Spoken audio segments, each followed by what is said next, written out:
Y ya estamos dentro. Buenas tardes a todos los que os habéis reunido hoy aquí en Ojén, que con esta tarde de perros decíamos, vamos a estar viendo la película solos, pero la verdad, los incondicionales de encuentros es que no falláis nunca. Y os doy las gracias porque nos acompañáis con lluvia, con viento, con sol, con todo. O sea, aquí vamos a pasar una tarde muy agradable. Ha venido con nosotros el autor del libro Titanic, Historia de un fenómeno. Ya os habéis familiarizado con él, que es José Manlí. Es su tercer libro, aunque lo veis aquí hecho un chavalín, ya va por su tercer libro.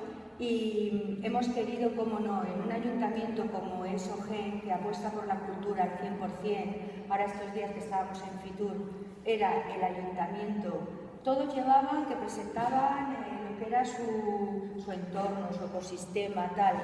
Ojén, cultura 100%, y es que lo saben hacer como ninguno. Yo siempre tengo buenas palabras de elogio porque en nuestro municipio, en Marbella, por ejemplo, no se nos da el apoyo que se da a la cultura aquí en Ojén. Entonces solo puedo tener palabras de agradecimiento para Diego y para José Antonio, para el alcalde, que no está hoy aquí, tenía que estar en otro acto.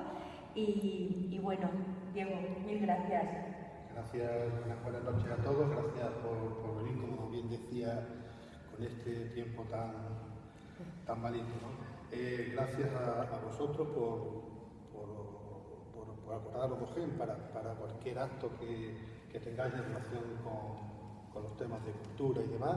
Me pidió también el alcalde que lo justificara en el sentido de que no puede estar aquí, está en un desplazamiento y le hubiese gustado pues, estar aquí y compartir un rato con nosotros. Y gracias a José de Madrid por estar aquí con nosotros a vosotros. Y hablarnos de este libro que tiene un componente histórico de algunas generaciones, que es algo que nos une a mucho y que hay mucha gente que sigue enamorado del Titanic. 20 años que Cameron hizo esta película y que parece que está recién estrenada, porque dicen de las canciones y de las películas que las que no envejecen son las que no pasan los años por ellas, son las que las ves una y otra vez y te siguen todavía cautivando y llegándote al alma. José, muchísimas gracias por estar aquí. A vosotros. Voy a encender el micro ahora. Vale. Pues sí, la verdad que me hace mucha ilusión venir aquí, además mi tierra, porque yo tengo mucha familia malagueña, y presentar aquí un libro que para mí es muy especial, ¿no? Porque yo vi la película cuando tenía 14 años, ya me gustaba el cine, digamos que me gustaba un cine como más exquisito, ¿no? Yo ya iba por Fellini, Howard Hawks, John Ford y toda esta gente, y de repente vi una película en el cine que me impactó, entonces yo me quedé enamorado, la vi 4 veces y era como una deuda pendiente con mi adolescencia el recordar la película y el hacer el primer libro en castellano sobre ese fenómeno que supuso la Titanic manía, ¿no? Que es una cosa que si no se recuerda fue muy fuerte, ¿no? Yo creo que todos los que vivieron en 1998 saben que la película no podías escapar de ella porque estaba en todas partes, ¿no? Y yo quería recordar eso y estoy muy contento de presentarlo aquí, así que os doy las gracias por traerme.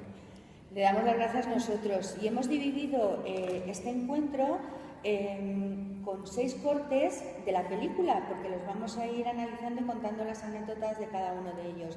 Vamos a empezar por el primer corte, que es la presentación del personaje de Rose, la protagonista que habla de su Pamela en esta primera parte, que nos recuerda un poco la tendencia a Scarlett O'Hara, lo que el viento se llevó. ¿Por qué la has elegido?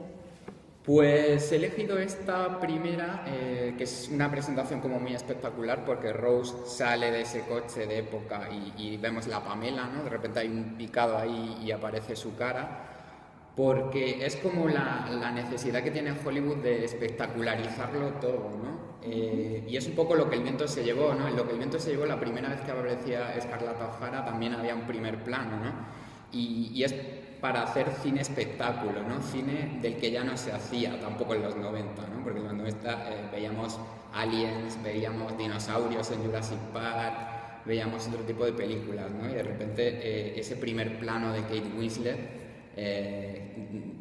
inmediatamente te identificas con ella, ¿no? Porque es la gran protagonista de esta historia y la que nos lleva al Titanic, ¿no? Así que, bueno, lo mejor es verlo, vamos a verlo. Sí, por favor, vamos A ver. a poner... Aquí.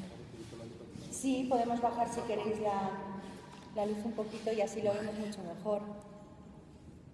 A ver. Vale, un segundo. Vale. Es este. Ahí está el pamelón. Lo que el viento se llevó, sin duda.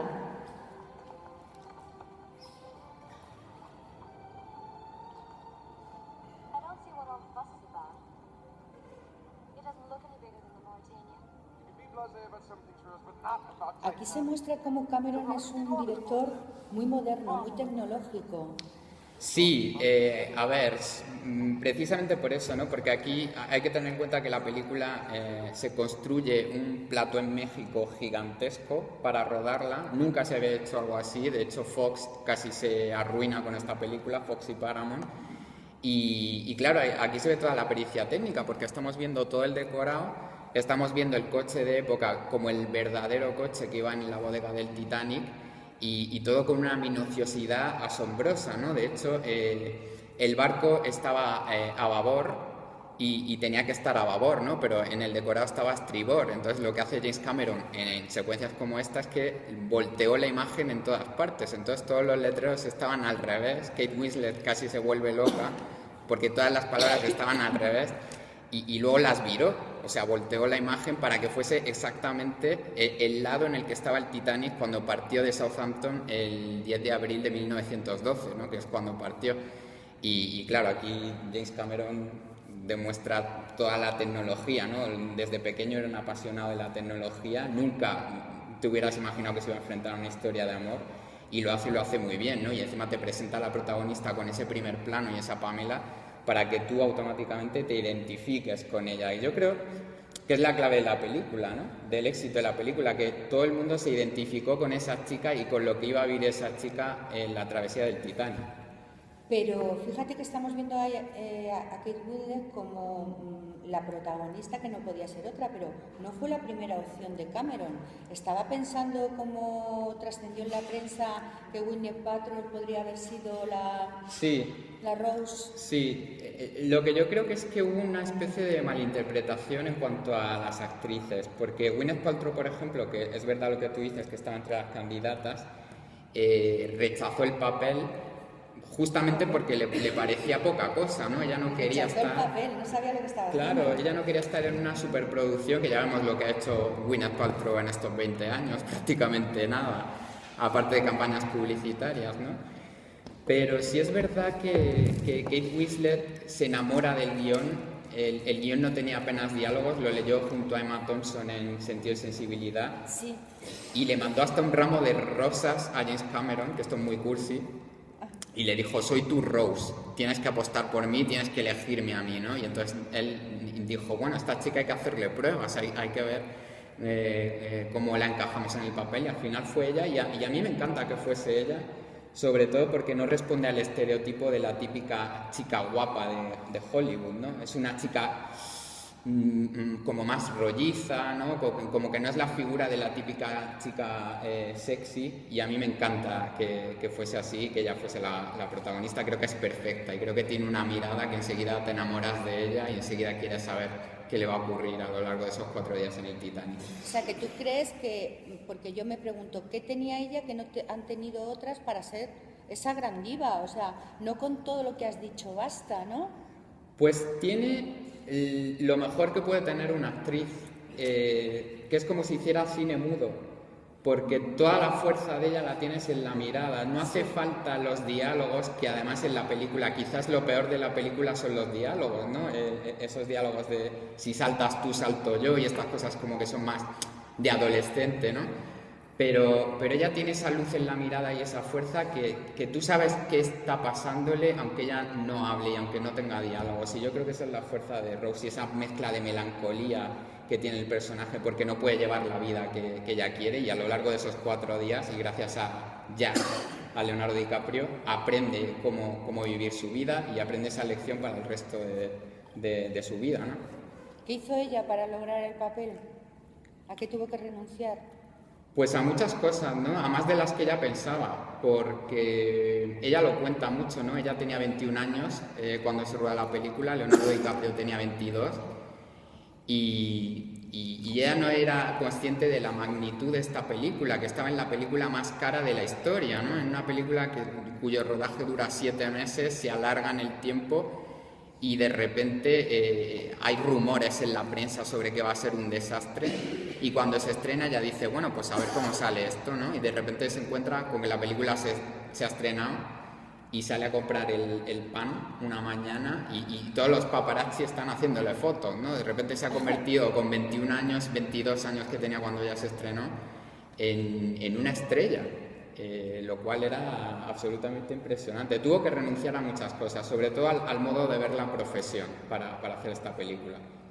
Y ahora vamos a ir al segundo corte, que es el famoso corte de Leonardo DiCaprio, diciendo una de las frases que ya se han dicho que está dentro de las 100 mejores frases del cine americano, sí, de la historia del cine americano, esa de soy el rey del mundo, ¿no? Esa de soy el rey del mundo que tanto le reprocharon a James Cameron cuando la dijo en los Oscars. Sí. Vamos a verlo. Sí. A ver. Es que se desabrochó. Pero se oye bien. Se me oye bien, ¿verdad?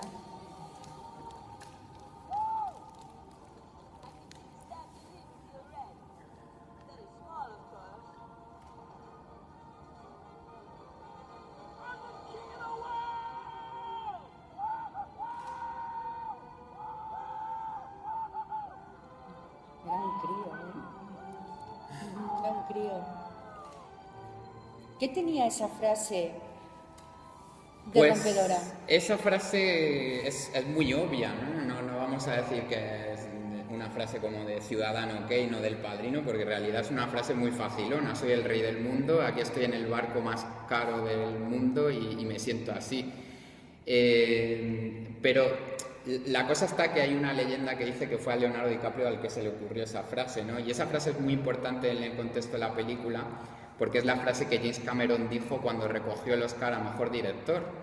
Y medio Hollywood dijo que era un soberbio por decirlo. Él estaba muy emocionado, cita su propia película, dice que es el rey del mundo porque se sentía así, y bueno, lo llamaron egocéntrico, dijeron que quién se creía por haber rodado este gran éxito con esos 11 Oscars, y fue fundamental, ¿no? Y es una frase, pues como tantas otras de la película, que a pesar de que los críticos decían que el guión era regular precisamente por esos diálogos, son frases que se han quedado en la memoria colectiva y en la cabeza de todo el mundo, ¿no? Todo el mundo se acuerda del estoy volando, o de soy el rey del mundo, o de si saltas tú, salto yo, ¿no? Algo tenía la película que de repente la gente se quedó con esta frase, ¿no? Y yo creo que es la más famosa de la película, y de hecho, como tú decías, el American Film Institute la eligió una de las 100 mejores frases de la historia del cine americano, de las más representativas. Mucho, porque la película también tuvo esa mala crítica en cuanto a la poca técnica, el poco guión, un peor diálogo. Sí.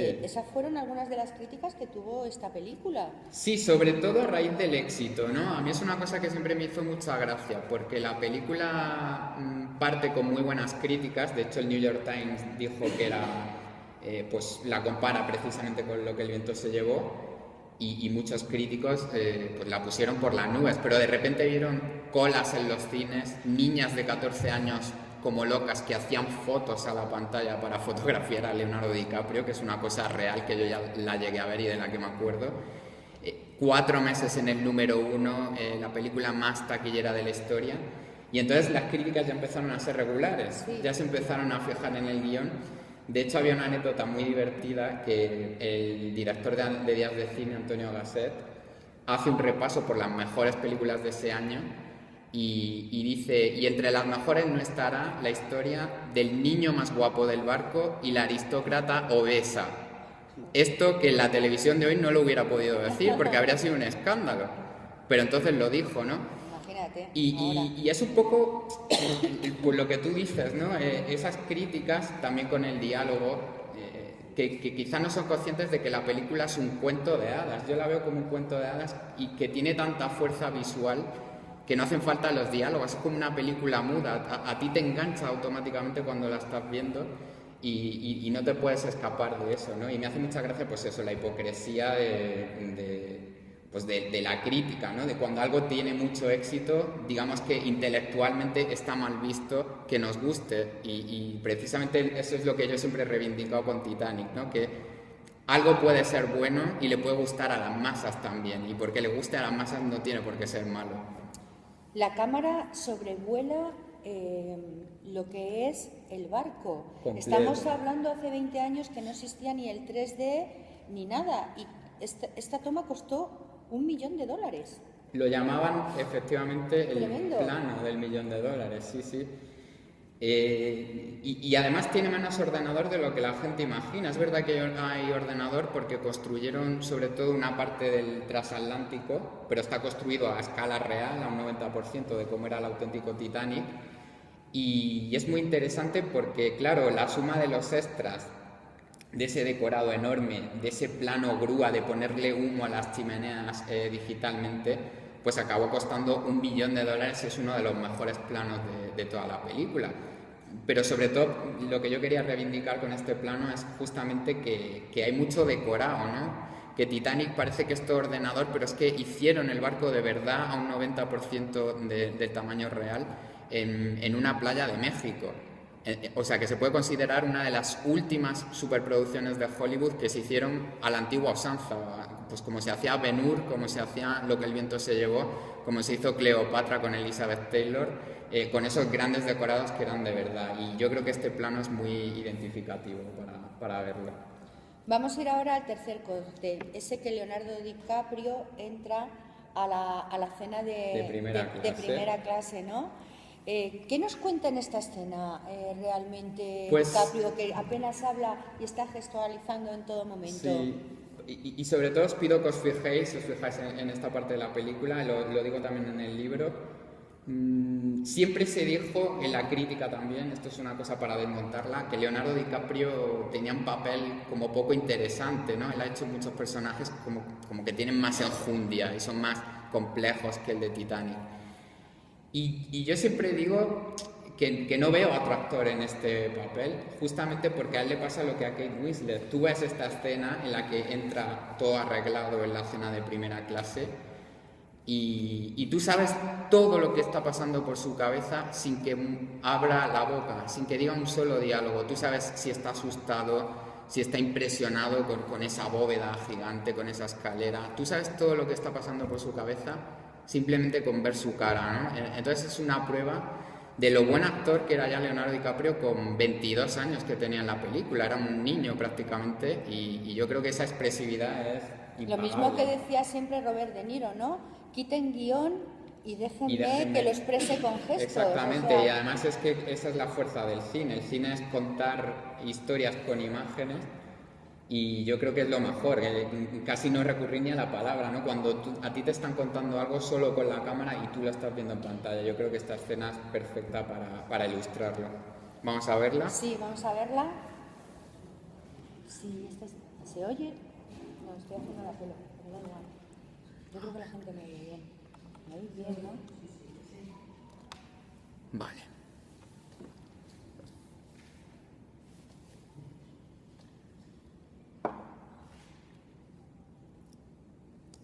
Bueno, aquí vemos ya cómo está un poco inquieto, sorprendido por lo que está viendo, con esa enorme escalinata.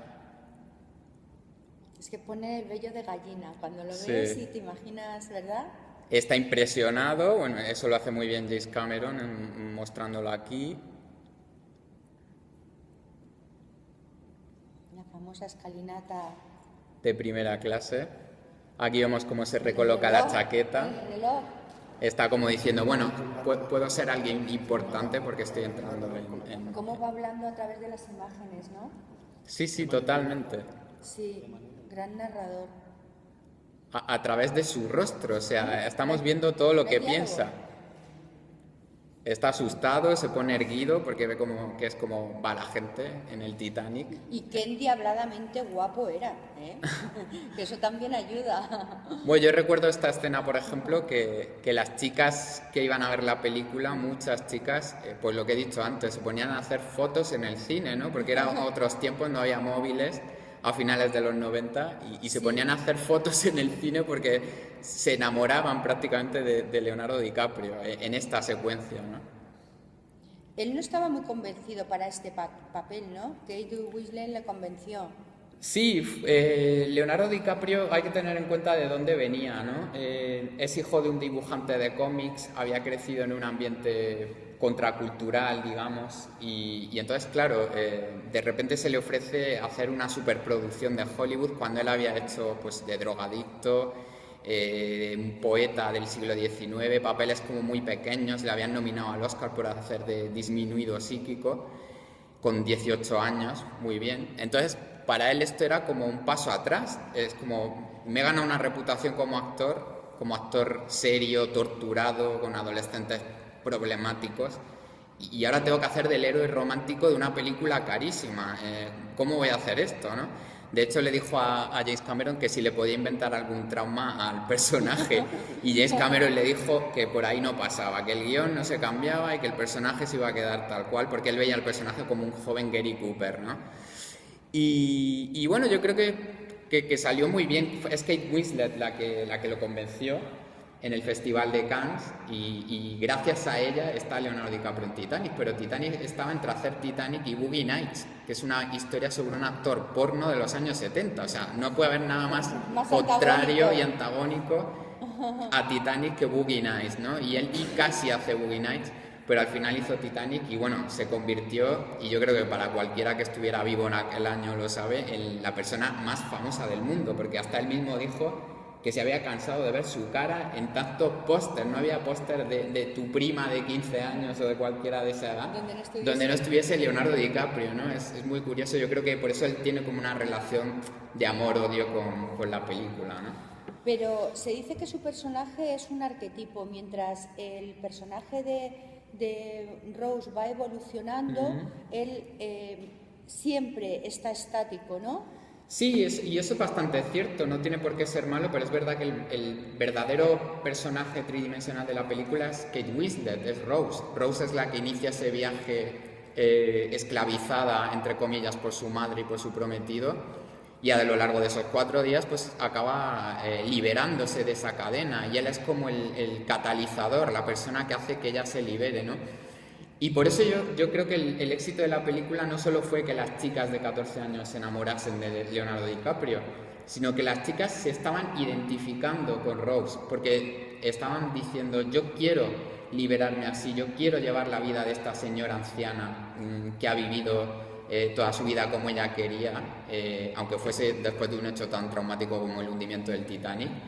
Y fue parte fundamental del éxito de la película la identificación de ellas con ese personaje de Rose, ¿no? Gracias a ese Jack que es como un ángel que la acaba salvando, ¿no? Y algún gay también, porque siendo un personaje que representa al hetero enamorado, ¿qué tiene DiCaprio? Pues DiCaprio tiene lo que tienen todos los grandes actores han tenido de la historia del cine, ambigüedad. Precisamente, ¿no? Leonardo DiCaprio, y esto es una cosa rarísima, no es el típico arquetipo del tío bueno, ¿no? Del chicarrón que le gusta a todas las chicas como le gustaba a Brad Pitt, por ejemplo, en aquella época, sino que responde más al esquema de James Dean, de Montgomery Clift, de este tipo de actores que tienen un lado frágil, vulnerable también físicamente, porque son como más blandos, entre comillas. Y eso tiene más fuerza al final, ¿no? Tiene más fuerza que el típico cachas de los vigilantes de la playa, que está buenísimo y todas las chicas están locas por él, ¿no?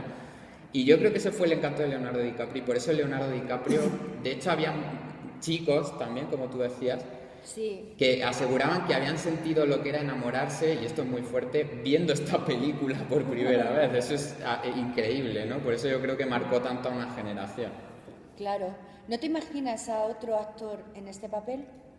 ¿O si hay otro, quién podría haber sido? Pues pensaría más quizá en chicos de ahora que no son tan famosos como Emil Hirsch, que en aquella época casi ni habían nacido o eran muy pequeños. Pero no, me imaginaría, fíjate, a un James Dean o a un Montgomery Clift, ¿no? Alguien así que tiene esa fuerza en la mirada y esa vulnerabilidad, ¿no? Para hacer el personaje. Yo creo que no. Y además hubo opciones muy absurdas, ¿no? Hubo un momento que le dijeron a James Cameron que si contrataba a Macaulay Culkin, que ver al niño de Solo en Casa en Titanic, El amigo de Michael Jackson. habríamos visto una película totalmente diferente, solo en el Titanic o algo así, pero no Titanic. Si hubiera sido eso, otra película y otra cosa. Muy distinta, sí. En el cuarto corte, donde Rose le pone el corsé a su madre, parece que se invirtieron los roles. Sí. Exactamente. Sí, esto es muy interesante también porque me imagino que todos os acordáis de que Rose le están apretando el corsé, a lo Scarlett O'Hara también, y de repente entra su madre y le aprieta, ¿no? Y esta escena no era así en origen era Kate Winslet la que le estaba atando el corsé a la madre, ¿no? Y entonces de repente las dos actrices están en el camerino, las están maquillando y les dicen, oye, yo creo que es mejor que yo te ponga el corsé a ti, porque es la hija la que está tiranizada por la madre. Entonces dice, pues sí, vamos a decir solo a James Cameron, ¿no? Que es como le llamaban en el rodaje. Pero claro, estaban asustadísimas, porque a James Cameron no le cambiaba una línea del guión ni Dios, directamente. Y claro, llega James Cameron, que esto lo cuento también en el libro, y dice, oye, he pensado que es mejor que la madre sea la que le pone el corsé a la hija. Y así fue al final, ¿no? Es muy divertido, pero te das cuenta de hasta qué punto los actores a veces podían influir en algunas cositas del guión. Poquitas, porque James Cameron era muy cabezón. De hecho, hubo rumores de que era un tirano en el rodaje absoluto, pero algunas cositas sí que podían cambiar. Tampoco estaba previsto que ella le clavara una aguja a su prometido. ¿En qué momento ocurre esto? Pues es que Kate Winslet además es una mujer inteligentísima, ya lo era con 21 años viendo el rodaje de esta película, porque también os acordaréis que Jack enseña a Rose a escupir, que esto era una escena que a los actores no les gustaba porque decían que qué vulgar hacer una escena así en una película, ¿no? Y entonces luego, cuando se está hundiendo el barco, Rose tenía que clavarle un alfiler a su prometido para escapar de él, a Cal, a Billy Zane. Y Kate Winslet le dijo a James Cameron, oye, ¿no es mejor que le escupa, ya que Jack me ha enseñado a escupir, que mi personaje le escupa a Cal?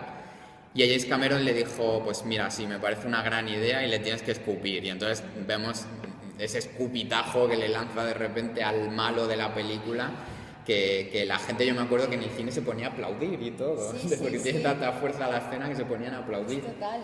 ¿En qué otros aspectos también dejó Cameron tener la influencia de los propios actores, ¿no? Que estaban viviéndolo? Pues mira, por ejemplo, en la escena en la que Jack y Rose se están conociendo y él le enseña los dibujos, esto fue muy importante también porque Kate Winslet decía, bueno, este guión no puede ser tan cursi, esto no puede ser una historia de dos tortolitos que se enamoran en un barco y aquí hay arcoíris y nubes de colores, y quiero que sea como más crispado el diálogo, ¿no?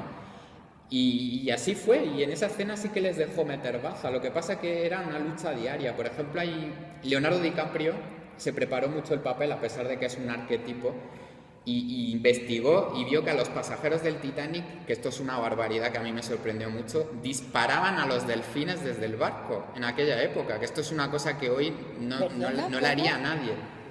Los pasajeros del barco disparaban a los delfines. ¿Para qué? En la historia real. O sea, a mí me parece una crueldad absoluta. Tremendo, eso no se podría hacer hoy en día con... Para nada, claro. En todos los cruceros. Tremendo, ¿eh? Pues Leonardo DiCaprio quiso incorporar esto a la película y James Cameron le dijo que no. Y sí que aparecen delfines en un momento de la película, pero no incorporó eso. O sea, que era una lucha diaria para que él cambiase alguna línea de guión, porque era muy obcecado. Y yo creo que es uno de esos creadores como Stanley Kubrick o como Eric von Stroheim en el cine mudo, ¿no? Que tienen su película así, la tienen muy clara y no hay quien le saque de esa idea, ¿no? Y ahora vamos a ir al quinto corte, que es ese momentazo que todos hemos vivido con los protagonistas, con Sí. los brazos en la proa, ¿momento sublime o momento hortera? Es que ha habido una controversia total con esta... Pues depende, depende de cómo se mire. Tengo que decir antes de que vea este corte que el éxito de Titanic fue tan grande que las parejas que hacían cruceros, hubo cruceros que te ofrecían por un precio mayor a tener tu momento Jackie Rose, irte a la proa del barco y ponerte así con tu pareja. Que esto es una cosa surrealista, pero esto juro de verdad que existió en 1998. ¿En serio? ¿Era la foto? A raíz del éxito de la película, había parejas que querían irse a la proa de su crucero a ponerse así y a repetir la escena de la película. Así que vamos a verla. Aunque la propia Rose lo entiende como una metáfora de libertad, no es esa Sí. horterada de la que estamos hablando, ¿no? Ay, no. A ver, que he puesto otra. Perdón. A ver. Es que esa imagen ha dado la vuelta al mundo. Sí. Sí. A ver.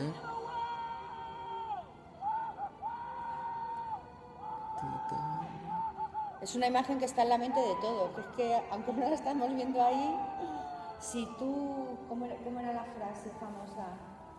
Si tú caes, yo caigo, o algo así, ¿no? Sí. Sí. A ver. No, esta no es. Perdón porque hemos tenido un problema y esa escena no la tenemos. Bueno, si queréis os la escenificamos. pero la nosotros, podemos escenificar ¿vale? nosotros, seguro que os acordáis. Totalmente, seguro. pero esa escena para ella era un canto, una metáfora a la libertad, ¿no?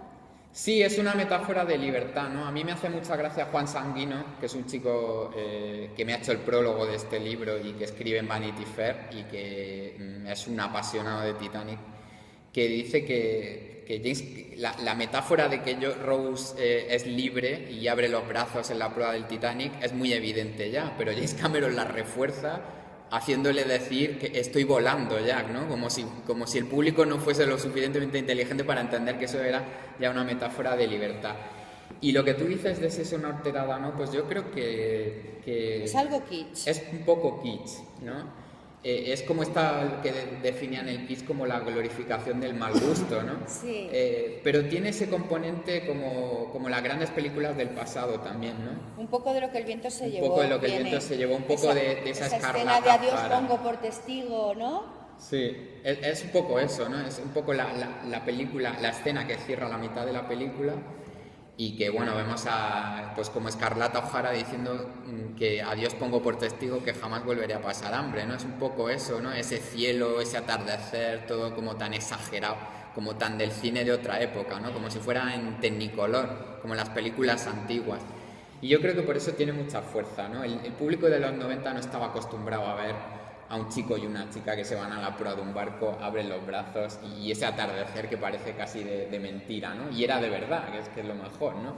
Pero sí, es muy kitsch, pero a mí me gusta mucho, aunque sea kitsch. Además, luego el barco se parte en dos, poco después. ¿Cómo fue esa parte desde el punto de vista técnico? Pues eso demuestra la pericia de James Cameron a la hora de la parte más técnica, ¿no? Porque que el Titanic se partió en dos no se supo hasta los años 80. En las películas sobre el Titanic en blanco y negro de los años 40, de los años 50, el barco se hundía de una pieza, nunca se partía en dos. Pero a raíz de la exploración que hizo Robert Ballard en los 80, se supo que el barco se había partido en dos porque encontraron una mitad y encontraron la otra mitad totalmente alejadas, ¿no? A kilómetros incluso. Y James Cameron quiso incorporar eso a su película y quiso que fuese la película que más fidedignamente reflejaba el naufragio del Titanic y que ese barco se partió en dos, que debió ser un momento tremendo y muy dramático para todos los pasajeros, ¿no? Y en todas estas escenas Cameron no se apunta a la moda que había entonces en aquella época de la cámara que marea, es decir, Sí. él se acoge a los planos generales. A lo que salvar son- al soldado Ryan, ¿no? Claro, eso es moderno, es antiguo, esa técnica... Eso es clasicismo también, yo creo, ¿no? Al mismo tiempo que la película es muy moderna porque tenía la tecnología más puntera de aquel momento, pues tiene también esa cosa del cine clásico. En el cine clásico tú no veías una batalla como en El Señor de los Anillos, ¿no? Que a mi modo de ver, pues la cámara te marea todo el rato, ¿no? Primero aparece una espada, luego aparece la pierna del otro, luego la cabeza del otro sale volando, ¿no? Y aquí es, digamos que James Cameron utiliza mucho los planos generales, o sea, planos en los que se ve todo y se ve cómo el barco se está hundiendo, cómo la gente se está ahogando, cómo un pasajero choca contra la hélice del transatlántico.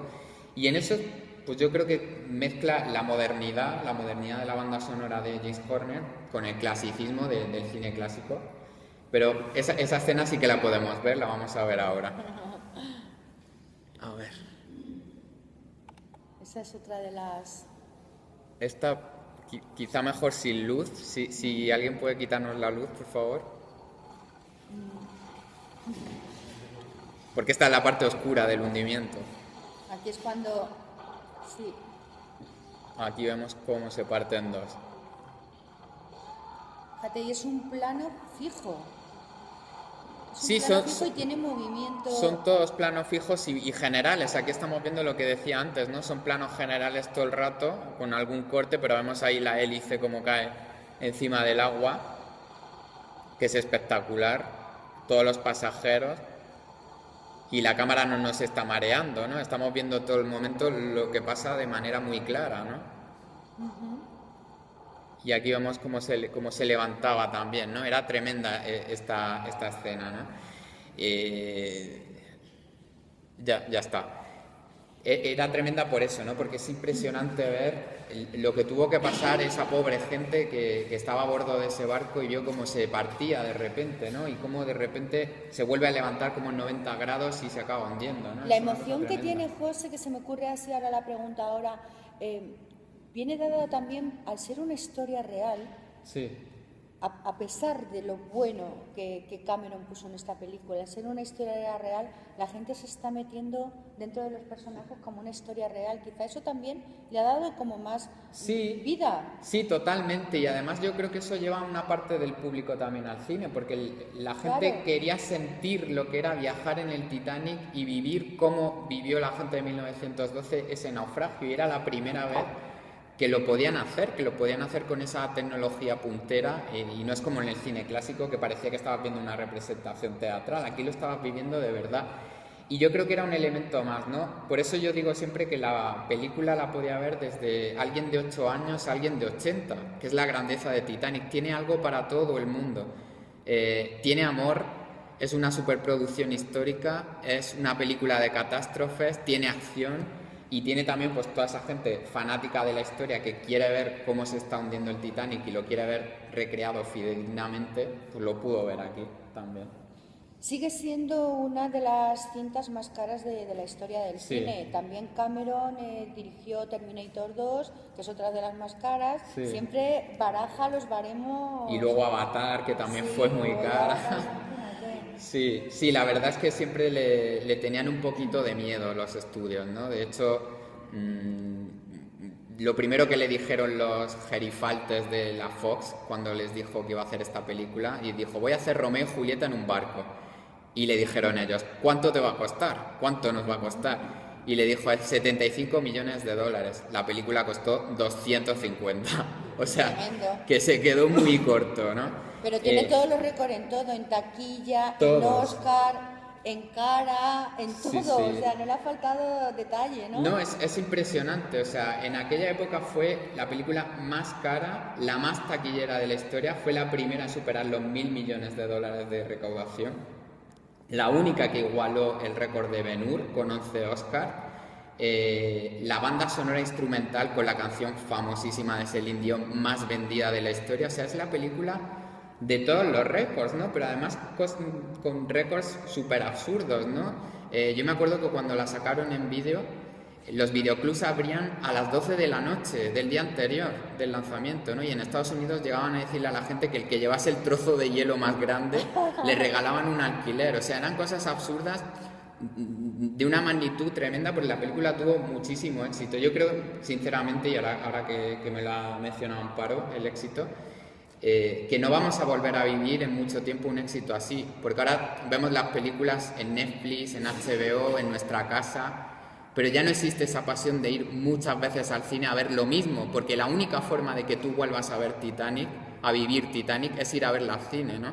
Ahora lo podemos vivir en nuestras casas, nos bajamos una película enseguida, podemos ver en YouTube miles de cosas, y es una pena, ¿no? Pero yo creo que no vamos a volver a vivir algo así, ¿no? Por eso yo quería hacer también este libro, ¿no? Para contarle a la gente que hubo una película de la que todo el mundo se enamoró o la odió, ¿no? Lo que está claro es que no te dejaba indiferente, o te gustaba mucho o la detestabas y decías que era una pastelada y que no irías a verla nunca. Y José, lo más grande de todo es que todo el mundo sabía el final de la película y aún así, fijaos, la veían una y otra vez, porque al final el barco se hunde, todo el mundo sabía, además al principio de la película ya te hacen una recreación de cómo se hunde el barco y todo el mundo sabía que se hundía el barco, y a pesar de eso estaban 3 horas pendientes de esa historia de amor de estos dos chicos, ¿no? Que es un poco Shakespeare, es verdad, es un poco Romeo y Julieta, es como muy cuento de hadas, ¿no? La chica rica que se enamora del chico pobre en un barco, ¿no? En un barco condenado al desastre, es casi como un relato de la Biblia, lo veo yo también.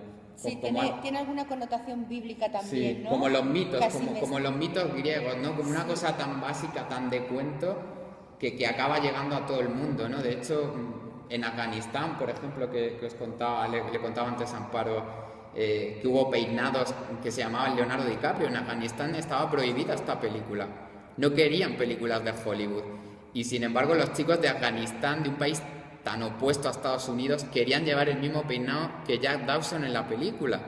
Y había peluqueros que lo hacían de forma clandestina. Los peluqueros los detenían si cortaban el pelo como Leonardo DiCaprio. O sea, eso da una idea de lo fuerte que fue el éxito de esta película, que llegó hasta los países donde no se podía ver, donde estaba prohibida, ¿no? Es muy fuerte.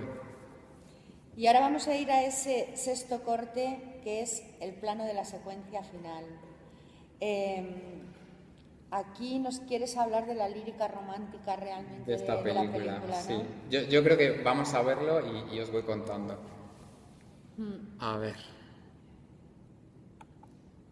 Es que realmente aquí nos puedes contar qué es lo que quería hacer James Cameron. O sea, se habló de varios finales. Claro, porque esto empieza, esto empieza con Rose cuando se da cuenta que sí que tenía el diamante en el bolsillo. Recuerda ese momento cuando lo tira al mar. Que hay que decir, para que lo sepáis, os podéis fijar ahora, que cuando cae el diamante, vemos cómo cae el diamante en el agua, era la piscina del productor. Esto sí que era como más cutre, ¿no? Porque esto es la piscina del productor, que lo trucaron un poco para hacer ese plano, ¿no? De John Landau.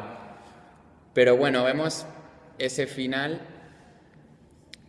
y a partir de aquí vamos a ver ahora las imágenes de Rose, que todo lo que le dijo Jack que haría a lo largo de su vida, pues se ve que se ha cumplido, ¿no? Ella vivió una vida plena y lo vamos viendo a través de todas esas fotos de Kate Winslet, pues montada en una noria, con un pez enorme.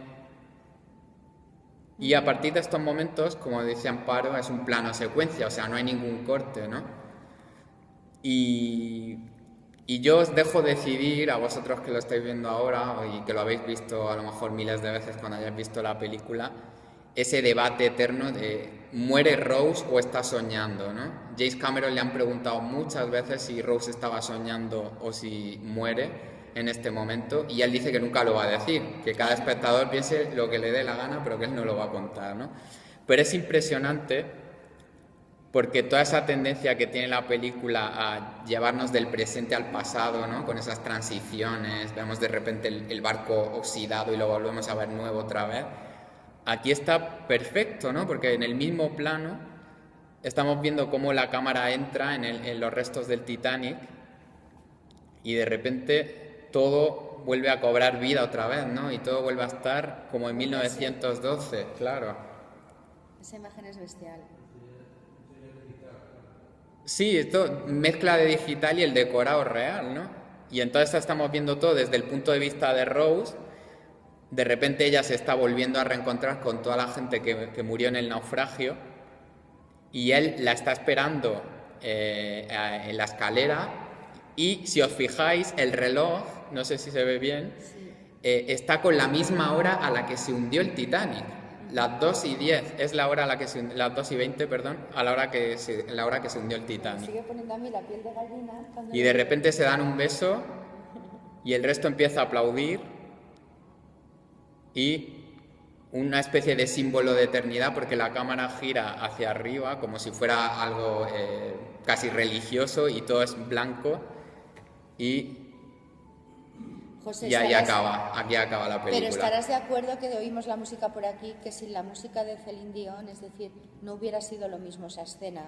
No, para nada. O sea, James Horner, que era el compositor, hizo un trabajazo. O sea, es impresionante. Fue uno de sus mejores... Ganó el Oscar, de hecho, uno de los 11 Oscars que gana la película. Y luego venía la canción de Celine Dion, ¿no? Que la gente cree que la canción de Celine Dion está en la película, pero en realidad era después de esta escena, comienza la canción de Celine Dion mientras iba saliendo la gente del cine, mientras mucha gente casi lloraba, ¿no? Salían llorando del cine. Y sí es verdad, una canción que James Cameron no quería, porque él le dijo a James Horner, en la lista de Schindler tú no me pondrías una canción, esto es un drama histórico, yo no quiero una canción al final de mi película porque eso es en las películas de Disney, no aquí. Y entonces James Horner la graba en secreto con Celine Dion en Nueva York, a ella tampoco le convence mucho la canción, y entonces dice, voy a llevar la cinta guardada sin decirle nada hasta el momento oportuno de contarle la verdad, ¿no? Y de repente un día que lo ve contento, ¿no? Esto es como cuando tú ves a tu jefe contento y dices, ahora le puedo pedir algo, ¿no? Hoy puedo. Ayer no podía porque estaba cabreado, pero hoy sí voy a poder, ¿no? Y entonces le dijo, oye, pues mira, aunque tú no te gustan las canciones, pero mira, graba una canción, escúchala, ¿no? Y claro, James Cameron empieza a escuchar la canción de Celine Dion, se queda en silencio, el otro muerto de miedo, muertísimo de miedo, y dice, ay, pues me ha gustado. Y su hija, que estaba al lado, que era una adolescente, la hija de James Cameron, le había gustado también, ¿no? Y entonces James Horner respiró tranquilo. Y no solo le gustó la canción a él, sino que la canción vendió millones y millones de copias en todo el mundo. De hecho, es una canción que la gente está harta. Kate Winslet dijo, un poco en broma también, que cada vez que llega a un hotel le ponen la canción, le tocan la canción al piano, y que estaba un poco cansada ya de escuchar My Heart Will Go On. Pero es verdad que es como muy... Yo creo que la canción es como un resumen de toda la historia de la película. Lo que tú has sentido viendo la película, la canción te lo acaba resumiendo. Es como la voz de Rose, el espíritu de Rose, lo que hemos visto en el final, yo creo que se resume en esa canción. Y es verdad que te puede gustar más o menos, si no te gustan las baladas, pero ha sido uno de los grandes éxitos de la historia del cine y de la música, ¿no? Esa es la grandeza del fenómeno Titanic, que llega también a la música y que todo el mundo recuerda esa canción y la han puesto en la radio miles de veces y vas por Madrid o por Nueva York y hay un músico que la está tocando con una guitarra. O sea, es impresionante, ¿no? Es una canción que yo creo que no se va a ir de nuestras vidas nunca, tampoco como la película, ¿no? El top también de los karaokes, o sea, El que top es más de los karaokes, que es más claro. difícil de cantar, pero también de las que está Exactamente. siempre en el número uno. La película, las niñas y las jovencitas, es que han ido 1, 2, 3 y 4 veces a verla, o sea, Sí. es que ¿cuál fue lo más impactante realmente que les motivaba a la gente a meterse una y otra vez al cine? Pues un poco lo que he dicho antes, que tiene algo para todo el mundo, y un poco también esa identificación con Rose, ¿no? Yo creo que es muy de mi generación también y de los más jóvenes, de los millennials, ¿no? Como de no quiero que me digan lo que tengo que hacer. Y esta película se lo contaba en forma de cuento, pero se lo contaba muy bien, ¿no? No quiero que nadie me diga con quién me tengo que casar, no quiero que nadie me diga qué es cómo debo llevar mi vida, de quién me tengo que enamorar, que tengo que vender mi alma al diablo por dinero, que es un poco lo que tenía que hacer Rose en la película. Y yo creo que ese mensaje fue el que les llegó, y les llegó hasta tal punto que hay anécdotas muy divertidas que también se cuentan en el libro, ¿no? Por ejemplo, había unas jóvenes que cumplía una de ellas 12 años y se les ocurrió ir a celebrar el cumpleaños a un cementerio donde había víctimas del Titanic. Y pusieron la canción de Celine Dion y armaron tan escándalo en el cementerio que tuvo que ir la policía a echarlas de allí, ¿no? Estos son cosas locas. O había una niña, por ejemplo, en Italia que fue a ver la película 75 veces y los dueños del cine ya ni le cobraban, ni tenían su asiento guardado cada miércoles porque todos los miércoles la niña iba a ver la película. Son historias muy fuertes y por eso a mí me da rabia, ¿no? Cuando la gente dice, bueno, es que es una película muy simple, es que ñoña.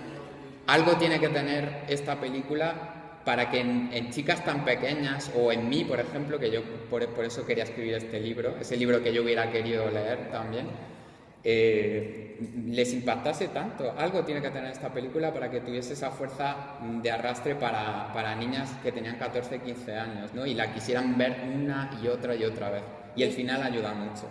Y es que, como Garci decía, ¿no? En definitiva, las películas de amor y las que nos hacen llorar son las que realmente claro. nos cogen el alma y son las mejores películas. Sí, porque tú vives en el cine una experiencia que te ha marcado y tú se lo quieres contar a tu vecino, se lo quieres contar a tu primo, se lo quieres contar a tu amigo y quieres las decir, emociones. Tienes que ir a ver Titanic porque no sabes cómo lloré, tienes que ir a ver Titanic porque no sabes cuando se parte y se hunde el barco cómo es de emocionante, tienes que ver Titanic por tal o por cual.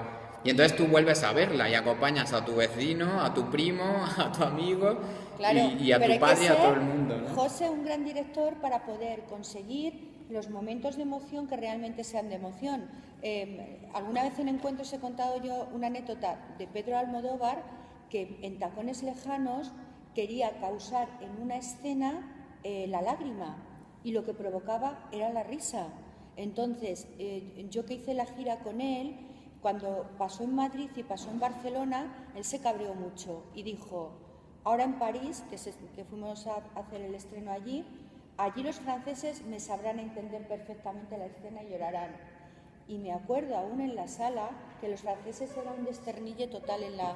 También se reía. Siquiera, entonces, no es problema de la gente que está detrás, sino de ese director que en ese momento no ha sabido captar. O no estaba inspirado. Y eso que estamos hablando de Almodóvar, que es un genio, ¿eh? Que yo lo considero un genio Almodóvar, de los más grandes que hay en España. Pues ya ves, cuando quería hacer drama, hacía humor. Hizo comedia, ¿no? Por ejemplo, lo que pasa es que está en esa línea siempre del humor y la comedia, que además del humor y el drama, que le suele salir muchas veces bien y otras veces es normal que no estás tan Pero inspirado. el mismo Cameron tiene escenas que son muy divertidas, que nos reímos también en la película. Sí, la película de hecho es una mezcla de géneros, o sea, tiene hasta momentos de comedia que te puedes reír, ¿no? La escena de primera clase de la cena, cuando Jack está como desafiando a todos los pasajeros, tiene momentos de comedia, ¿no? O la propia escena del escupitajo, que le enseña a escupir a ella y de repente se le queda la baba aquí y el pobre no sabe dónde meterse, ¿no? Porque le está presentando a su madre y el otro está con la baba aquí puesta, ¿no?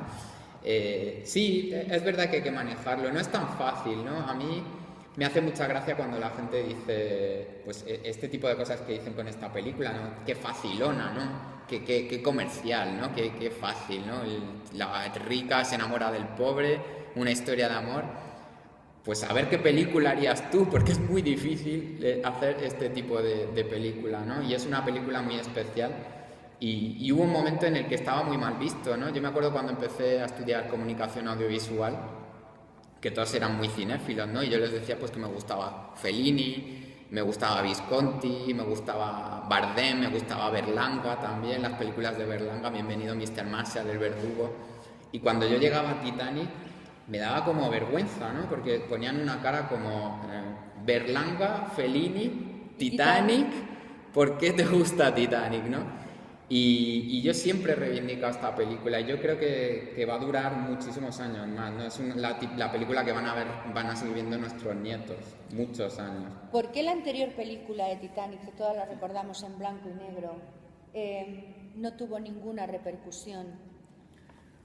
Pues esta es una pregunta muy interesante, fíjate. Fíjate que se me ha ocurrido. Pues es muy interesante y era muy buena la película La última noche del Titanic. Yo le recomiendo a todo el mundo que también la vea, con menos medios y con menos presupuesto, pero es muy buena película.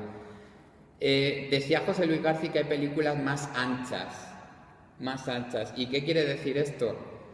Pues que a lo mejor Ciudadano Kane, por ejemplo, o Casablanca, bueno, Casablanca quizás no es el mejor ejemplo, pero Ciudadano Kane tiene un gran guión y tiene una gran fotografía y una forma muy novedosa de hacer los planos y todo.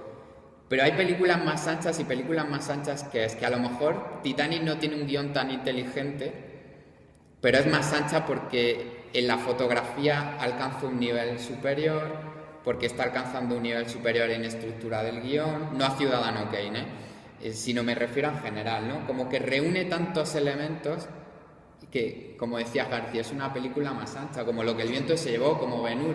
No son mejores que Ciudadano Kane o que Casablanca, pero son más anchas porque reúnen más cosas para ser esos grandes éxitos que los puede ver desde un intelectual a cualquiera, ¿no? A cualquiera no sé, a cualquiera que no tenga ni estudios, da igual, porque el mensaje llega a todo el mundo igual.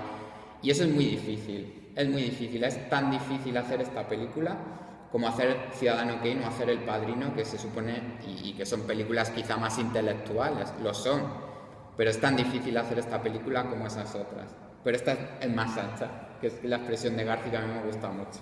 Tú has vuelto ahora de Estados Unidos y has estado viendo si realmente hay este culto todavía en Hollywood. Es buena pregunta también. Pues sí, estuve en Hollywood el verano pasado y en Paramount, por ejemplo, que hicimos un tour por los estudios, tienen el Oscar a la mejor película de Titanic, que yo le hice fotos, ya estaba, llevaba ya casi el libro, ya lo tenía casi escrito. Y es difícil saberlo en Hollywood porque en Hollywood yo creo que no se le rinde culto a casi nada, ¿no? Es un sitio, no sé si habéis estado alguno, que ha perdido mucho, ¿no? Que se supone que es como la sombra de lo que fue, ¿no? Porque las calles dan un poco de miedo a veces por la noche, ¿no? Es como muy decadente, ¿no? Porque siempre como que prevalece lo nuevo, ¿no? Y a lo mejor están ofreciéndote un tour sobre Harry Potter o sobre Spider-Man y no te están contando que en el cementerio de al lado está la tumba de Marilyn Monroe o de Rodolfo Valentino, ¿no? Entonces es difícil medirlo de Hollywood porque Hollywood olvida pronto, ¿no? Siempre nos quejamos de que los españoles olvidamos pronto, que es verdad, en nuestra cultura muchísimo, pero en Hollywood también, hay que decir que también, ¿no? Yo creo que la película habrá que analizarlo dentro de muchos años más, ¿no? A ver si en Hollywood la siguen considerando como el gran éxito que es. Fue la película que más Oscar se llevó, ya estamos en la recta de los Globos de Oro, estamos en la recta de los Oscar. ¿Crees que va a estar estas galas también condicionadas por el Me Too? Muchísimo, claro, evidentemente. Esta película, de hecho, hubiera sido muy exitosa porque es muy Me Too también. Es muy Me Too, es una historia de empoderamiento femenino, ¿no? Eso es lo que es Rose, al fin y al cabo. De todas formas, los Oscar han cambiado mucho en estos 20 años, ¿no? Tampoco es tanto tiempo. Los Oscar tienen 90 años, pero en estos 20 años han cambiado mucho. ¿Por qué ha cambiado el cine? Porque ahora vemos las películas independientes que ven solo los cinéfilos o los blockbusters que solo ven los que les gustan los superhéroes, ¿no? Con todos mis respetos, que a mí me gustan también algunas películas, pero pasamos de 3 anuncios en las afueras a Wonder Woman o a Spider-Man, ¿no? Y por eso a mí me gusta también Titanic, porque Titanic es una mezcla de las dos cosas, de lo comercial y de lo artístico, ¿no? Y se hacen pocas películas así. En los Oscar ahora están premiando más las indies, ¿no? Las independientes, como 3 anuncios en las afueras, os las recomiendo porque está muy bien, pero es una película de carácter independiente, claro. ¿Te aventuras a darnos algún pronóstico de los Oscars de este año? Sí, bueno, me aventuro, no sé si puedo acertar o no, pero yo creo que la cosa estará entre 3 anuncios en las afueras y Guillermo del Toro con La forma del agua llevándose un montón de premios. La de Spielberg, claro. El maestro Spielberg, que está ahora mismo en los cines con Los papeles del Pentágono, que yo Buena también película. os la recomiendo porque Sí. te llega a tocar, ¿no? Ha dejado ahí como un final para que sea la segunda, la del caso Waterway, ¿no? Sí, es como un final abierto, ¿no? Un final abierto, ¿no? Aunque ya estaba Todos los hombres del presidente, la Robert Redford y Dustin Hoffman, que iba sobre el caso Watergate, y esta es como una precuela, ¿no? Es como lo que vino antes del Watergate y luego te contamos el Watergate en aquella película de los años 70 que también era muy buena, ¿no? Pero más cerca tenemos aún los Goya, que son nuestros Oscar españoles. Españoles, sí. ¿Y ahí qué va a pasar? Pues este año, pues también cine independiente, ¿no? Porque yo creo que verano 1993 se lo va a llevar absolutamente todo, ¿no? Que es una película en catalán que ganó el Festival de Málaga este año y que es una delicia de película. Es una delicia, sí, porque es una película experiencia, ¿no? Es la experiencia de una niña, de un verano, una niña que acaba de perder a sus padres, que es huérfana y se va a vivir con los tíos. Y todo el rato ves la experiencia de la pequeña, ¿no? De la niña. Y es curioso que en un año que hemos hablado tantísimo de Cataluña, una película catalana y en catalán vaya a ser la que va a ganar el Goya a la mejor película, ¿no? A mí me hace mucha gracia también.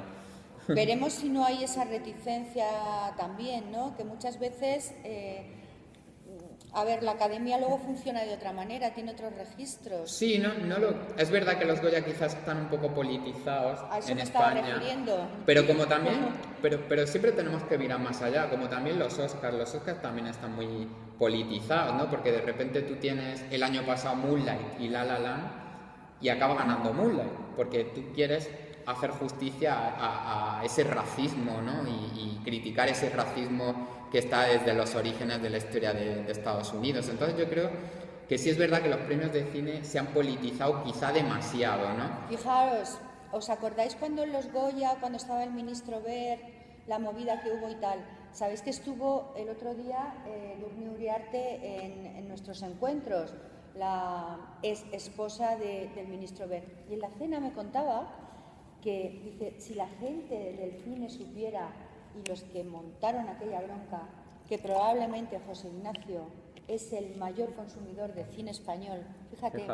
Dice que lo ha apoyado al 100% y que nos veíamos casi 2 y 3 películas siempre que podíamos, y no es la imagen que nos estaba dando, porque era justo todo lo contrario. Había un aparato detrás, ¿no? Estaba el tema de la guerra, estaba...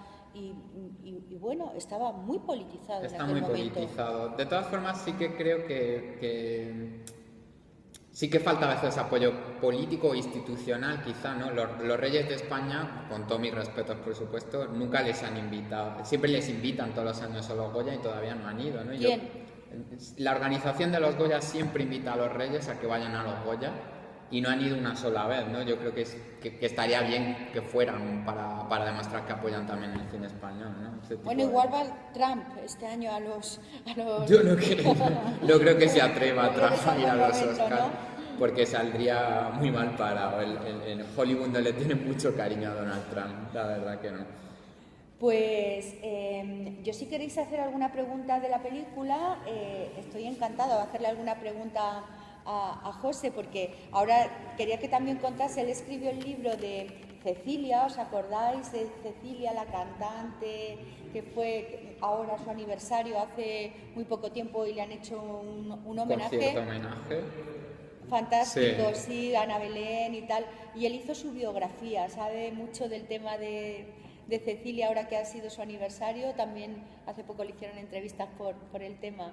O sea que, pero preguntar de la película, por favor.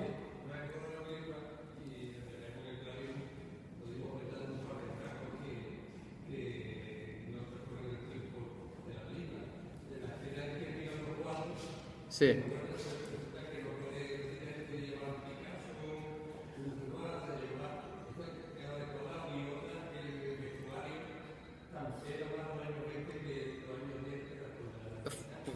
Eso te lo puedo explicar. Mira, la segunda cosa sí que quizá es cierta. O sea, sí que es verdad que está un poco entre principios de siglo, que es la década de los 10 cuando se hunde el Titanic, y los años 20. Lo otro lo explicó James Cameron, porque si te fijas bien, no son las señoritas de Aviñón, es un cuadro muy parecido a las señoritas de Aviñón. Entonces James Cameron se quejaba de... Todo el mundo ha dicho que en mi película, yo digo, que iba un Picasso en el barco y no, porque es una copia de las señoritas de Aviñón de Picasso, claro, pero es como una especie de fantasía.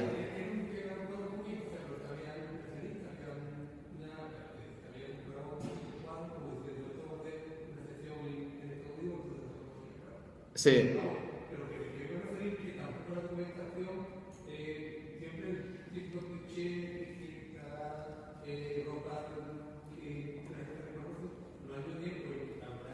Sí.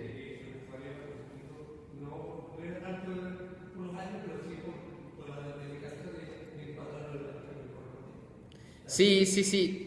Aparte, tú fíjate que es que una película con una logística así tan grande es muy difícil que no se te pase algo, ¿no? Me acuerdo también, por ejemplo, que Jack le menciona a Rose el lago Wissota, ¿no? Y le dice, yo pescaba con mi padre en el lago Wissota. Pues el lago Wissota era un lago artificial que no existió hasta 6 años después de que se hundiera el Titanic. Pero es muy difícil que no se te escape algo en una película tan gigantesca, ¿no? Cuando 7 meses de rodaje, una preproducción brutal, porque hicieron como 12 inmersiones a los restos del Titanic real, que lo vemos al principio de la película. Es muy difícil que no se te escape algo. Y sí que es verdad que puede tener esos fallitos, pero en general es muy fidedigna. Es tan fidedigna que los cubiertos de la White Star Line están encargados a la misma empresa que hizo los cubiertos del Titanic, ¿no? Lo cual te da una idea ya de lo obsesivo que era James Cameron para que todo fuera perfecto. Y es verdad que, bueno, se le puede escapar el Picasso, se le puede escapar el lago, pero en líneas generales está bien documentada la película.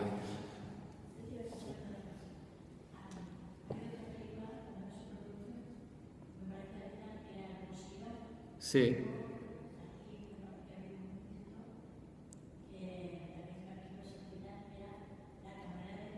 Vigas Luna, sí. Sí, que la hizo Aitana Sánchez Gijón. Y sí creo recordar... Olivier Martínez. Olivier Martínez, Sí. que te iba a decir, el novio de Kylie Minogue, me salía antes el nombre Sí, de... es verdad que estuvo con Kylie Minogue. Tremendo.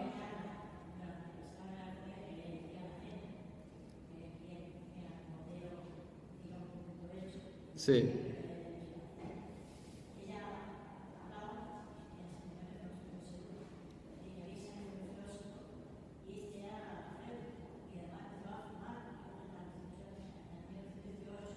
Sí.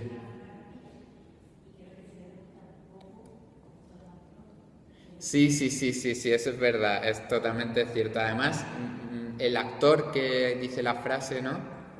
Porque ella dice, deberías leer a Freud, ¿no? Y le dice, Freud es un pasajero porque no sabe quién es todavía, ¿no?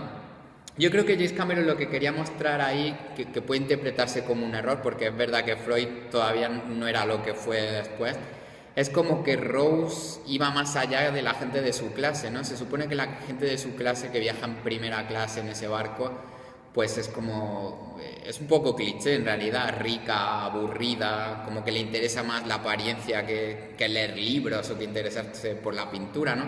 Y ella como que se escapa de ese estereotipo y como que va un poco más allá. Entonces sí que puede ser un poco más creíble que ella hubiera leído ya Freud cuando todo el mundo de su alrededor no tenía ni idea todavía de quién era, ¿no?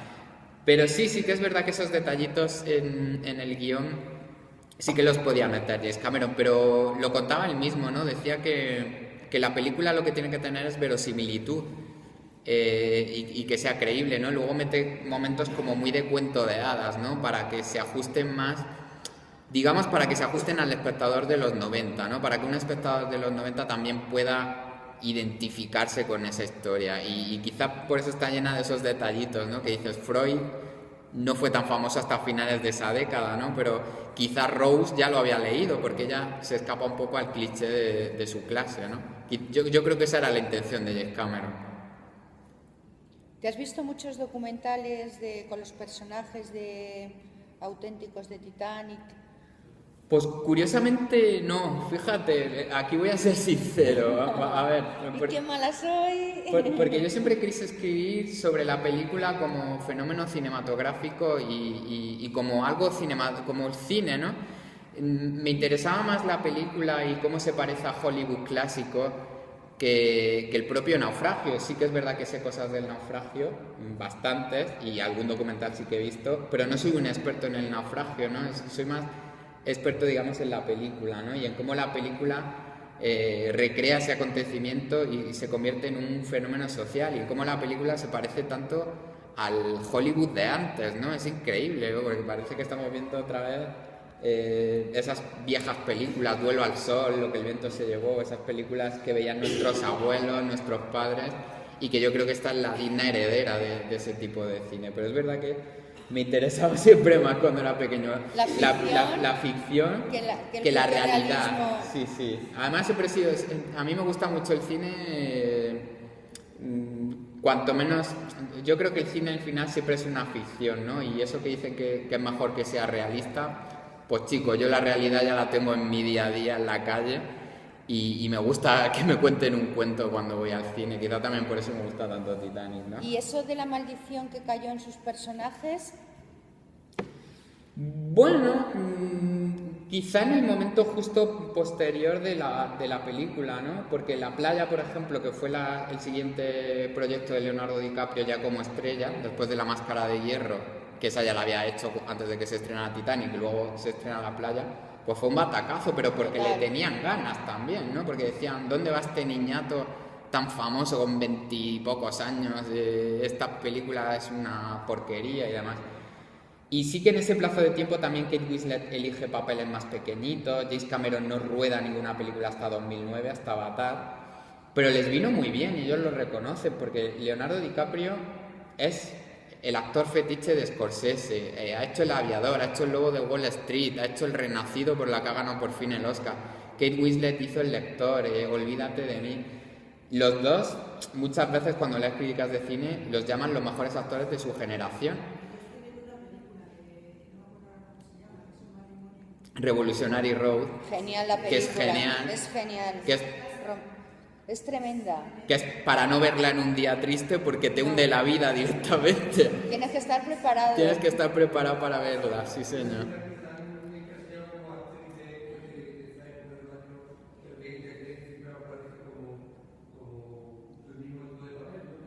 Sí, a ella de hecho la llamaban Kate Corsé, porque siempre hacía papeles de época, ¿no? Decían que siempre le faltaba el corsé. Pero sí que sea en Olvídate de mí, por ejemplo, que es una historia muy bonita con un guión que está muy bien hilado, que es con Jim Carrey, que te cuenta la historia pues, de dos enamorados que quieren sacarse de la cabeza el uno del otro cuando rompen y recurren a una máquina. Es como ciencia ficción y amor, ¿no? Y ahí sí que sale con pelos de colores y la vemos como más moderna en la época actual. Sí que se ha escapado un poco también de ese tipo de personajes, pero es verdad que la hemos visto vestida de época un millón de veces a Kate Winslet, ¿no? Y además tiene un físico... Sí. Y... Claro, es que yo creo que por eso, por lo que tú decías, porque tiene un físico muy apropiado para hacer de personajes de época, ¿no? Es como muy robusta, ¿no?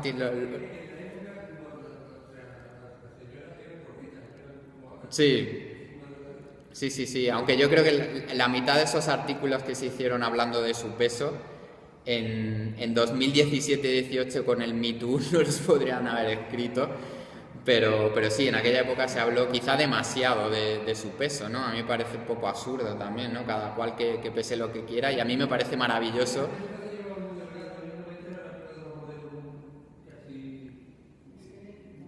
Sí, no, bueno, relativamente, pero también estaba Cindy Crawford, estaban Claudia Schiffer, pero a mí me parece maravilloso que una chica que no responde a ese esqueleto sea la estrella de una película tan grande. Y me parece bien que el chico que no es el típico cachas, que está buenísimo y que es rompedor y que le gusta a todas, sea la estrella de la película más exitosa de la historia, ¿no?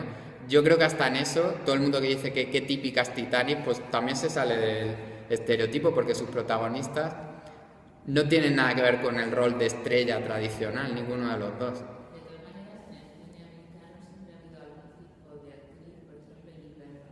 Uh-huh.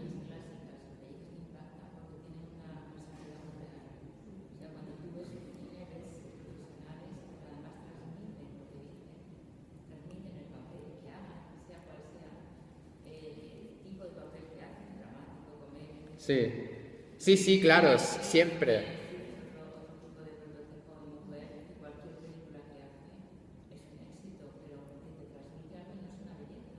Sí.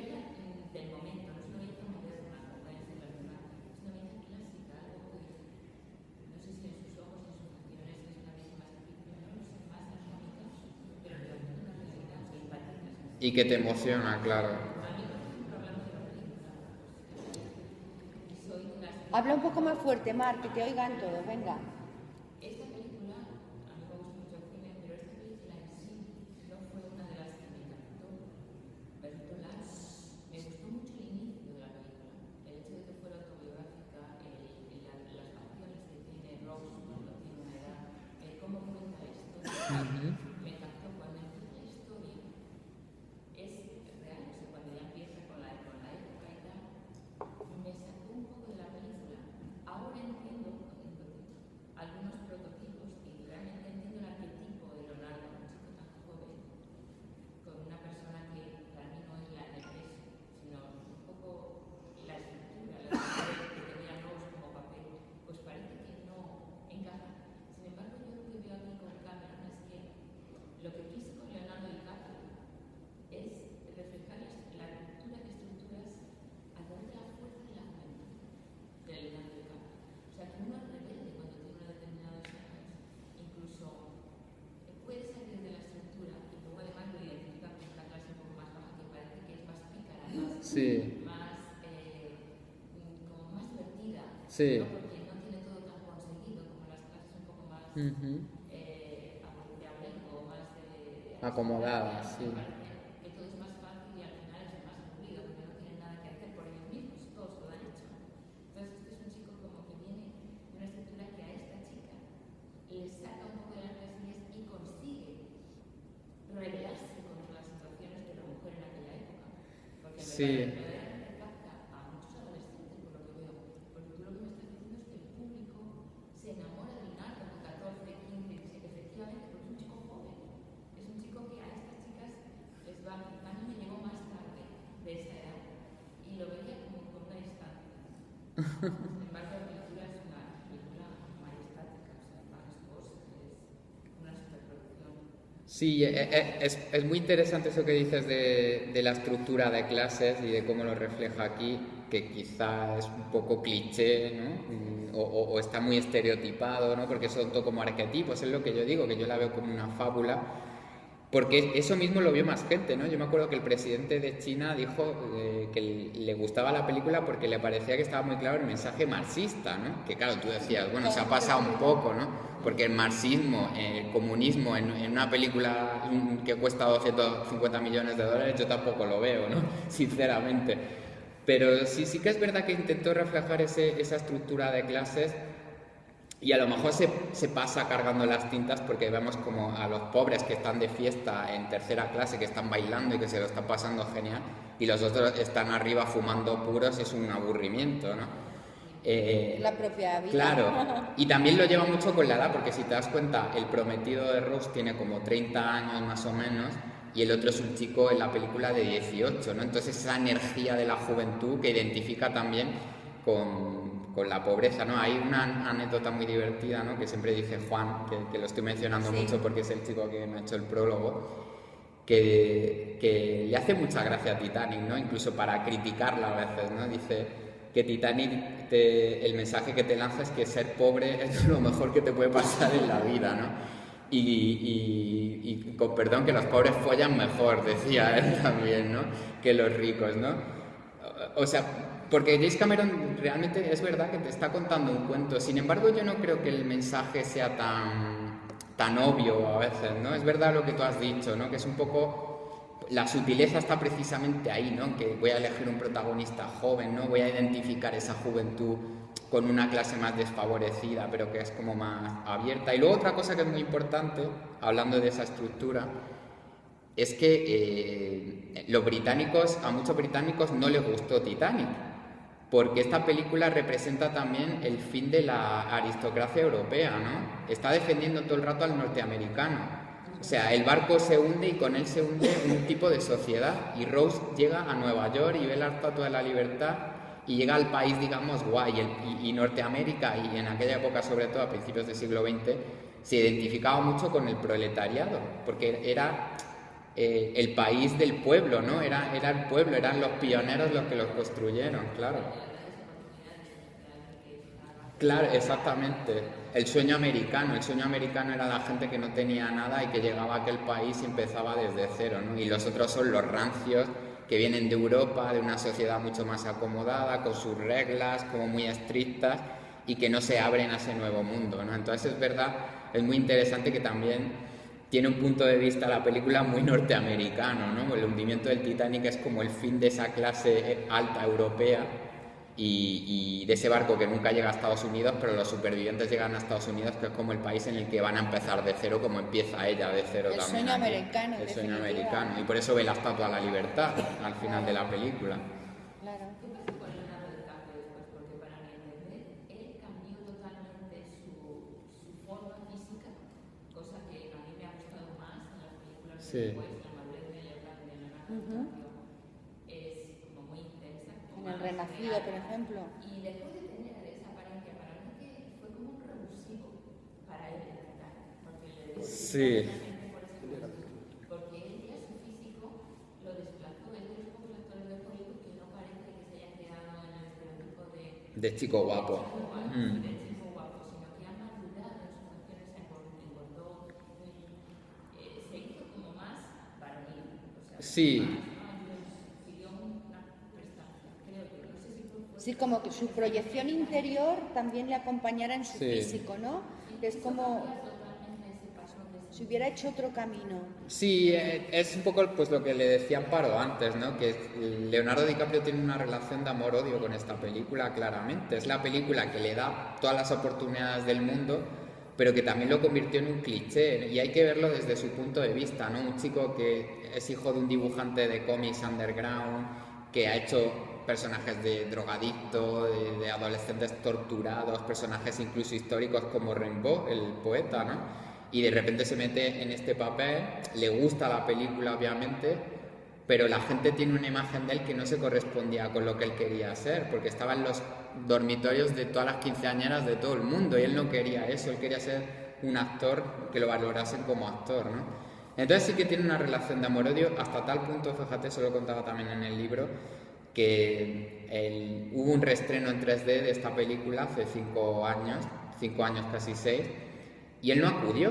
La excusa fue que estaba rodando Django desencadenado para Tarantino, pero no fue y no participa en los documentales de Titanic ni nada. Y de hecho hay gente que le ha dicho que es mal agradecido por esto, ¿no? Pero yo creo que es que todavía tiene como ese trauma, estigma, ¿no? como un estigma, ¿no? Como que se quiera alejar y no quiero ser el chico guapo de Titanic, ¿no? Yo quiero ser algo más que eso. Y es verdad que ha huido y que nunca, pues, ni siquiera es de los típicos que van al gimnasio y que tú notas que se están construyendo un físico y que dependen de ese físico, ¿no? Yo creo que sigue comiendo hamburguesas, que no se cuida y que dice, pues aquí estoy yo, soy Leonardo DiCaprio, quiero que me valoréis como actor y ya está, ¿no? Así que sí que es verdad que ha huido mucho de ese cliché, ¿no? De convertirse en un cliché, y que tiene como una relación de amor-odio con Titanic.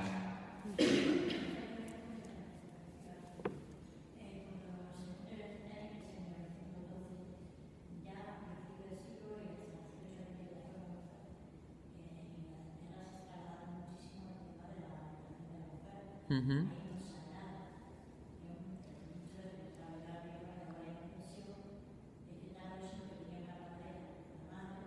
Sí.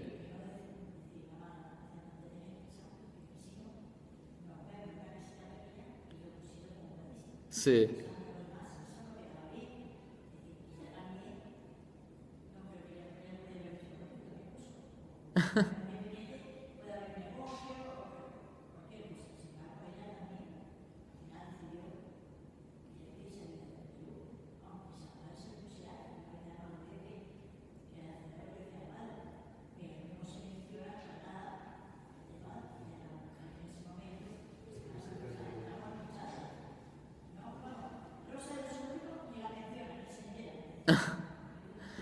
Bueno, pero sí, llevas razón, ¿no? Pero yo creo que es que la película es otra cosa, ¿no? O sea, si se hubieran metido en esos berenjenales probablemente hubiera durado como 5 horas en vez de 3, ¿no?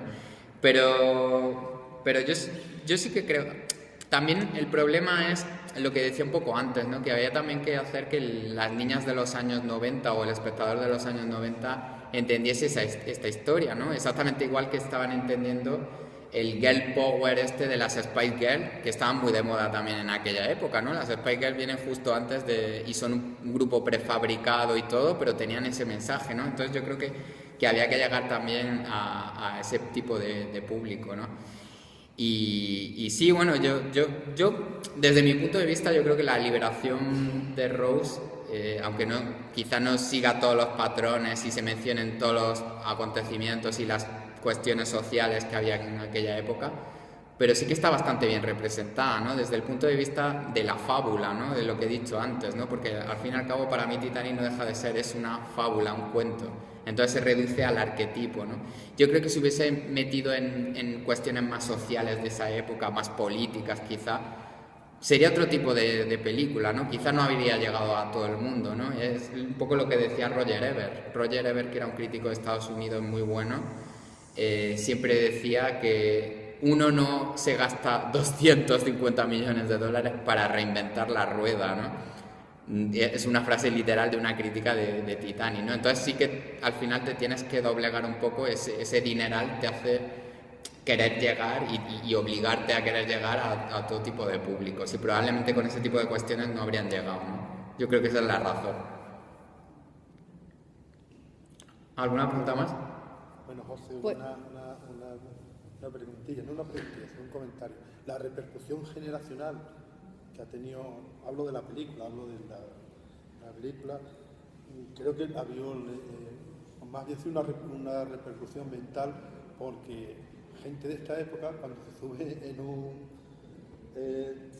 barco, en un crucero, se le viene a la mente, o de forma graciosa se comenta Titanic. Entonces quiere decir que es verdad que habrá habido gente que le ha gustado la película más, habrá habido gente que no le ha gustado, pero que una semilla se clavó, algo se clavó en eso. Sí, eso es. En la generación. Es muy fuerte eso que dices, que además es verdad, y esto es llegar a la cultura popular, a la cultura de masas, ¿no? Es como cuando a ti te dicen Heidi y tú piensas en una niña con coloretes que está corriendo en un prado, o cuando a ti te dicen Chanquete y tú piensas en Verano Azul, porque son ese tipo de Asociaciones. historias que tú asocias algo que ha llegado absolutamente a todo el mundo, incluso para hacer bromas. Porque todos hacemos bromas a lo mejor con Heidi y Pedro, o con Verano Azul, o con este tipo de cosas que conoce todo el mundo, o con Titanic también, ¿no? De los dos cabían en la tabla de madera, ¿no? Que es una cosa que llevan diciendo años, ¿no? De que cabían en la tabla de madera. Eso es muy difícil también, ¿no? Y yo creo que no existe la fórmula mágica para que ocurra. O sea, tú puedes hacer 1000 estudios de cómo hacer una película o hacer un libro para que llegue a las masas y se inyecte en la cultura popular, y es imposible calcularlo, ¿no? Entonces es una cosa que también tiene en la película, que puede ser hasta ridiculizada de lo famosísima que es, ¿no? Que te subes en un barco y tú estás pensando en Leonardo DiCaprio y en Kate Winslet, ¿no? Eso es muy fuerte y pasa muy pocas veces, ¿no? Es lo que he dicho antes, como cuando piensas en Heidi o piensas en Chanquete y se te viene a la memoria Verano Azul, ¿no? Lo que sí hace es que James Cameron debe tener una receta especial, porque todas las que hace... Todo lo que toca lo hace oro. Tiene una repercusión impresionante, porque Avatar, por ejemplo, es una película extraordinaria. O sea, que yo creo que ha llegado también a un montón de público con generaciones distintas, de edades muy diferentes. Yo creo que menos, fíjate. Yo creo que menos, porque... Y voy a poner un ejemplo muy gráfico. Yo sí me imagino a mi abuela viendo Titanic, y sí me imagino a un primo de 8 años viendo Titanic, pero no me imagino a mi abuela viendo Avatar, ¿no? Me imagino a mi abuela diciendo, estos bichos azules, ¿qué son?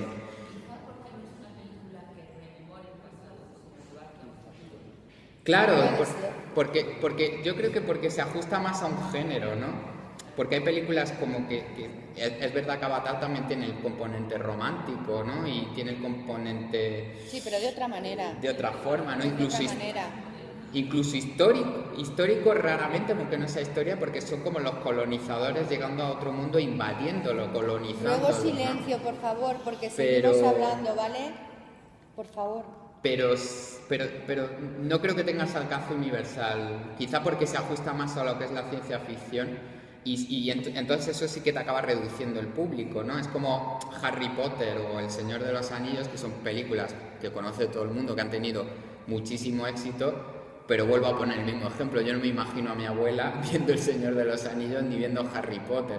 Sí me la imagino viendo Titanic, y sí me imagino a un niño de 10 años viendo Titanic, ¿no? Ese es el mejor ejemplo de que abarca todos los géneros posibles y de que abarca todos los targets posibles, que es una cosa dificilísima también. Como hemos empezado este encuentro diciendo que hay películas que no envejecen nunca y que esas tal vez sea lo que le da esa calidad y esa forma de persistir en la historia de los tiempos, ¿no? Y que seguirá, yo creo, mucho tiempo.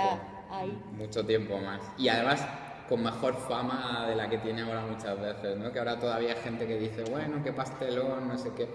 Yo creo que dentro de unos años nadie dudará de que Titanic es un clásico del cine. Y si queréis saber más, tenemos ahí el libro de José, que os lo vais a beber porque de verdad si os gusta la película es que os enriquece totalmente, ¿no?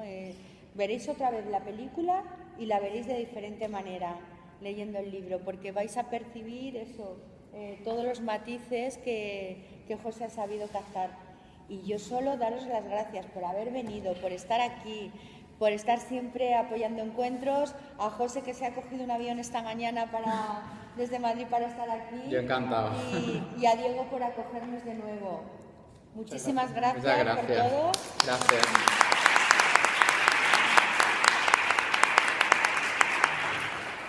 Y ahora solo nos falta la banda sonora, que me tiene que haber traído el disco. Celine Dion cantando a pleno pulmón. Eso es.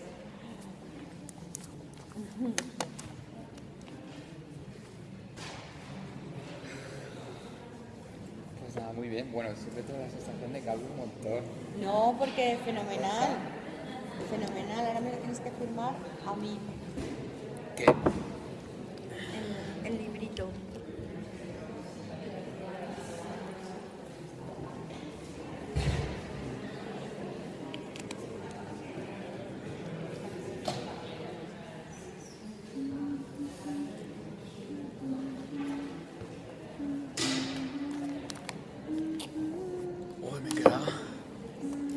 Bueno, 1 hora y media.